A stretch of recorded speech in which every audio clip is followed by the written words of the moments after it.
nasa 15 minutes na ba? Wala pa. Wala pa.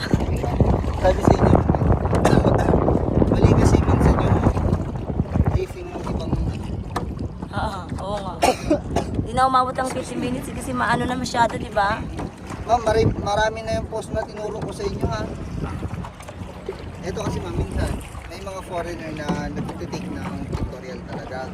Meron naman ganun.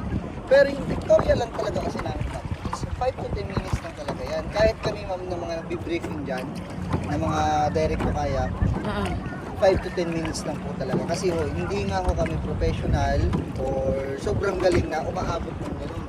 Yung skill namin ma'am, sa professional na tinatawag, nasa 5% o 3% lang siguro. Okay Yung din, alam maganda namin na din eh.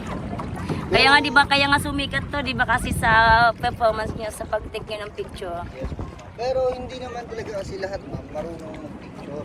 Kaya ako, Sabagay. aminado ako mama, hindi rin ako magaling, hindi rin marunong, sakto lang. Kasi yun nga, hindi naman ako masasabing professional kasi wala akong license. Yung may license, yun yung professional.